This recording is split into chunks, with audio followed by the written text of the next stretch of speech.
Hello friends, my name is Jordan and I am an English trainer. So आज मैं आपको conjunction but पढ़ाने आया हूं, जिसका मतलब है लेकिन, किंतु, परंतु, पर। ठीक है। सो ये कॉन्ट्रास्ट वर्ड है। ये देखो मैंने लिखा भी हुआ है, ये देखो बट। पहले हम इसका फर्स्ट यूज पढ़ेंगे। ये देखो ये भी लिखा हुआ है, फर्स्ट यूज ऑफ बट। इसका मीनिंग भी लिखा हुआ है, लेकिन, किंतु, परंतु, पर। ठीक है। मैंने इसके कुछ सेंटेंसेस बना रखे हैं, चलिए उसकी प्रैक्टिस करते हैं ताकि आपको समझ में आ जाए एक्चुअली बट का यूज कॉन्वर्सेशन में कैसे किया जाता है। ठीक है, आ जाइए। ये देखो फर्स्ट यूज है, वह बहुत बुद्धिमान है लेकिन, किंतु, परंतु, पर वह गरीब है। ठीक है। वह बहुत बुद्धिमान है लेकिन, किंतु, परंतु, पर वह गरीब है। ठीक है। सो आप चारों में से किसी का भी यूज कर सकते हो। या तो आप लेकिन यूज कर सकते हो, या फिर किंतु, या फिर परंतु, या फिर पर। ठीक है। चलिए आप इसका ट्रांसलेशन करते हैं। वह बहुत बुद्धिमान है पर वह गरीब है। तो वह बुद्धिमान है, प्रेजेंट में है। शी इज वेरी इंटेलिजेंट, लेकिन की वजह से क्या आ जाएगा दोस्तों, क्या आ जाएगा, बट। और वह गरीब है, शी इज पुअर। ठीक है। She is very intelligent but she is poor. ठीक है। आ जाइए नेक्स्ट सेंटेंस पढ़ते हैं। वह अमीर है लेकिन वह खुश नहीं है। वह अमीर है लेकिन वह खुश नहीं है। ठीक है। दोनों ही सेंटेंसेस एक दूसरे के अपोजिट हैं, जो कि कॉन्ट्रास्ट को दिखाते हैं, और कॉन्ट्रास्ट वर्ड को दिखाने के लिए हमें बट का यूज करना होगा। ये देखो, वह अमीर है, प्रेजेंट में है, तो ही इज रिच, लेकिन की वजह से क्या आ जाएगा, बट। वह खुश नहीं है, ही इज नॉट हैप्पी। ठीक है। So he is rich but he is not happy. ठीक है। आ जाइए नेक्स्ट सेंटेंस पढ़ते हैं। आपका मित्र बहुत मेहनती है लेकिन बहुत कल्पनाशील नहीं है। आपका मित्र बहुत मेहनती है लेकिन बहुत कल्पनाशील नहीं है। तो आपका मित्र बहुत मेहनती है, इसका ट्रांसलेशन कर लेते हैं। Your friend is very hard working. Your के चक्कर में आर नहीं लगाना है, क्योंकि फ्रेंड एक ही है, इसलिए इज लगाना है। अब कई बच्चे इसमें गलती करते हैं, योर को देखकर यहां पे आर लगा देते हैं। ठीक है। फ्रेंड क्या है, एक ही है, इसलिए इज लगाना है। तो your friend is very hard working. ठीक है। But not very imaginative. ठीक है। लेकिन के चक्कर में क्या आ जाएगा दोस्तों, बट। ठीक है। So your friend is very hard working but not very imaginative. ठीक है। सो आ जाइए नेक्स्ट सेंटेंस पढ़ते हैं। ये देखो, मेरे पिता उसके पीछे दौड़े लेकिन वह बच निकला। मेरे पिता उसके पीछे दौड़े लेकिन वह बच निकला। तो मेरे पिता उसके पीछे दौड़े का ट्रांसलेशन क्या हो जाएगा, my father rain after him. ठीक है। सो ये कौन से टेंस में है ये सेंटेंस, पास्ट इंडेफिनिट में। और पास्ट इंडेफिनिट में वर्ब के कौन से फॉर्म का यूज होता है, सेकंड फॉर्म। तो ये देखो, माई फादर रन की सेकंड फॉर्म क्या हो गया, रैन। लेकिन की वजह से क्या आ जाएगा दोस्तों, बट। वह बच निकला, ही स्केप्ड।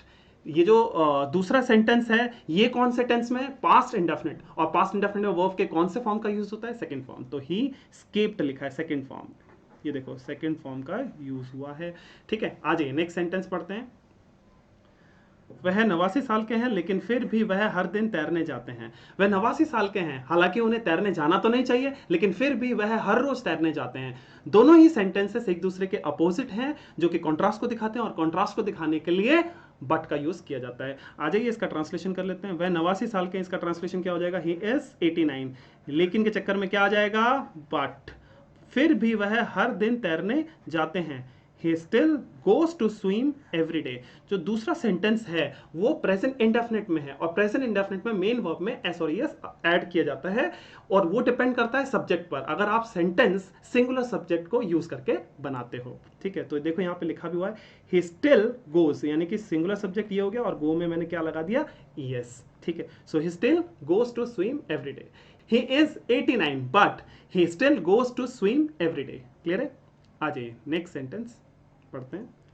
ये देखो, वह शरारती है लेकिन मैं उसे पसंद करता हूं। वह शरारती है, हालांकि मुझे उसे पसंद तो नहीं करना चाहिए, लेकिन फिर भी मैं उसे पसंद करता हूं।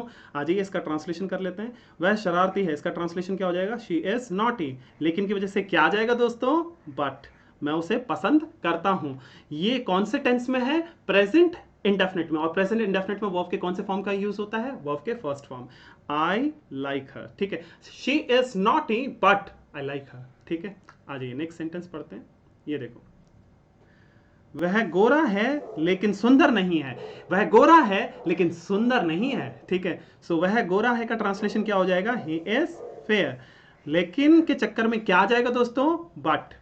सुंदर नहीं है, not handsome, he is fair but not handsome. ठीक है, सो आई गेस आपको समझ में आ चुका होगा बट का पहला यूज। आज ये दूसरा यूज पढ़ते हैं। ये देखो second use of but, clear है? इसका मीनिंग भी दे रखा है, के सिवाय या फिर आप बोल सकते हो के अलावा। एक्सेप्ट जो वर्ड है उसके बदले आप बट का यूज कर सकते हो। ठीक है, मैंने कुछ सेंटेंसेस बना रखे हैं ताकि आपको पता लग जाए कि किस तरीके से इस बट का यूज कॉन्वर्सेशन में करना है और किस तरीके से रिटर्न में करना है। चलिए उनकी प्रैक्टिस कर लेते हैं। ये देखो, मैं आपको छोड़कर सभी को पसंद करता हूं, या आप बोल सकते हो तुम्हारे अलावा या फिर सिवाय मुझे सभी पसंद है। यानी कि तुम्हारे अलावा, इसको हम बाद में लिखेंगे, ठीक है, इसको पहले लिख लेते हैं। मुझे सभी पसंद है, इसका ट्रांसलेशन कर लेते हैं। आई लाइक एवरीवन, अलावा के वजह से क्या आ जाएगा दोस्तों? बट, या फिर आप बोल सकते हो एक्सेप्ट, किसके अलावा? तुम्हारे। तो ये देखो except you, so I like everyone but you, या फिर आप बोल सकते हो I like everyone except you. Clear है? आ जाइए नेक्स्ट सेंटेंस पढ़ते हैं। उसने पूरे दिन रोने के अलावा कुछ नहीं किया, तो ही डिड नथिंग, अलावा की वजह से क्या हो जाएगा? बट क्राई ऑल डे, यानी कि कुछ नहीं किया, उसका ट्रांसलेशन हम पहले करेंगे, फिर उसके बाद अलावा, अलावा के वजह से क्या लिखेंगे? बट, फिर वर्ब के फर्स्ट फॉर्म अगर वर्ब आ रहा है तो। ठीक है, तो यहाँ देखो ना, पूरे दिन रोना, रोना आ गया तो इसलिए हमने बट क्राई ऑल डे, तो he did nothing but cry all day. आ जाइए नेक्स्ट सेंटेंस पढ़ते हैं। वह उन मेहमानों में से एक है जो शिकायत के अलावा कुछ नहीं करता है। वह उन मेहमानों में से एक है जो शिकायत के अलावा कुछ नहीं करता है। ठीक है, सो देखो लास्ट में अलावा के बाद जो सेंटेंस आ रहा है कुछ नहीं करता है, इसका ट्रांसलेशन करते हैं किस सब्जेक्ट को उठाकर? ये देखो, वह उन मेहमानों में से एक है, इस सब्जेक्ट को लेंगे तो ही is one of those guest. अब जब भी वन ऑफ लिखेंगे उसके बाद नाउन लिखेंगे तो उस नाउन में एस ऐड कर देंगे, यानी कि बहुत सारे गेस्ट की बात नहीं की जा रही है, उन गेस्ट में से एक गेस्ट की बात की जा रही है। तो याद रखना, तो ये सिंगुलर सब्जेक्ट है, और जब हमें पता लग गया है कि सिंगुलर सब्जेक्ट की बात की जा रही है तो प्रेजेंट इंडेफिनिट में जब भी हम सिंगुलर सब्जेक्ट को यूज करके सेंटेंस बनाएंगे तो वर्ब में एस और ईएस ऐड हो जाता है। तो ये देखो, ही is one of those guests who does nothing but complain, ये दिख रहा है। तो अलावा के चक्कर में क्या आ जाएगा? बट, उसके बाद वर्ब आ रहा है, देखो शिकायत, तो इसलिए लिख दिया कंप्लेन। सो हम क्या बोलेंगे? ही is one of those guests who does nothing but complain. तो यहां पे देखो हु जो आ रहा है ये वन की वजह से आ रहा है। ठीक है, सो इसके बाद हम क्या लिखेंगे? डू में देखो एस और ईएस आ गया है, मैंने बताया था सिंगुलर सब्जेक्ट तो एस और ईएस ऐड करते हैं। तो क्लियर हो गया होगा, he is one of those guests who does nothing but complain. आ जाइए नेक्स्ट सेंटेंस पढ़ते हैं। ये देखो, मुझे दीपशिका को छोड़कर सभी से जवाब मिला है, यानी कि मुझे दीपशिका को छोड़कर सभी से जवाब मिला है। सभी से जवाब मिला है का ट्रांसलेशन हम पहले करेंगे। ये कौन से टेंस में है? प्रेजेंट परफेक्ट, और प्रेजेंट परफेक्ट में हेल्पिंग वर्ब क्या होता है? हैज या हैव। सिंगुलर सब्जेक्ट के साथ हैज यूज होता है और प्लूरल सब्जेक्ट के साथ हैव यूज होता है, और आई के साथ भी हैव यूज होता है। तो आ जाइए, और हैज हैव जब भी आता है तो वर्ब के कौन से फॉर्म का यूज होता है? Third form. तो ये देखो, आई have received replies from everyone, तो रिसीव कौन सा फॉर्म है? Third form. तो ये थोड़ा ध्यान रखना। अब आ जाइए, छोड़कर की वजह से क्या आ जाएगा? बट, यानी कि छोड़कर को हम एक्सेप्ट भी बोल सकते हैं, बट की जगह पे हम एक्सेप्ट भी लगा सकते हैं। तो आई have received replies from everyone but Deepshikha. ठीक है, यहाँ देखो छोड़कर दीपशिखा आ रहा है ना, तो दीपशिखा आपको बट के बाद लगाना है, या फिर आप एक्सेप्ट भी लिख सकते हो। तो हम क्या बोलेंगे? I have received replies from everyone but Deepshikha. और आप ये भी बोल सकते हो, I have received replies from everyone except Deepshikha. ठीक है, आ जाइए नेक्स्ट सेंटेंस पढ़ते हैं। मैं आपके घर के अलावा कहीं भी जा सकता हूं, तो कहीं भी जा सकता हूं का ट्रांसलेशन पहले कर लेते हैं। आई कैन गो एनीवेयर। ठीक है, अलावा के चक्कर में क्या आ जाएगा दोस्तों? बट, और आप एक्सेप्ट भी लिख सकते हो। मैं और अलावा, किसके अलावा? आपके घर के अलावा, तो बट के बाद क्या लिखना है? आपका घर, यानी कि योर होम। तो I can go anywhere but your home, और आप ये भी बोल सकते हो I can go anywhere except your home. ठीक है, सो आज ये नेक्स्ट सेंटेंस पढ़ते हैं। ये देखो, वह कुछ भी कर सकती है सिवाय तुम्हें पीटने के, यानी कि वह कुछ भी कर सकती है सिवाय तुम्हें पीटने के। सिवाय तुम्हें पीटने के जो आ रहा है ना, वो बट के बाद दिखाना है, पीटना। ठीक है, यानी कि बीट जो वर्ड आएगा वो बट के बाद आएगा। तो पहले हम ट्रांसलेशन किसका करेंगे? पहले सेंटेंस का, वह कुछ भी कर सकती है, तो इसका ट्रांसलेशन क्या हो जाएगा? She can do anything. सिवाय के चक्कर में क्या आ जाएगा? सिवाय के चक्कर में बट आ जाएगा, तुम्हें पीटने के, beat you. She can do anything but beat you. ठीक है, सो आई गेस आपको समझ में आ चुका होगा कि किस तरीके से इस बट का यूज कॉन्वर्सेशन में करना है। चलिए आ जाइए थर्ड यूज पढ़ते हैं। थर्ड यूज ऑफ बट, ये देखो इसका मीनिंग भी लिखा हुआ है, बल्कि।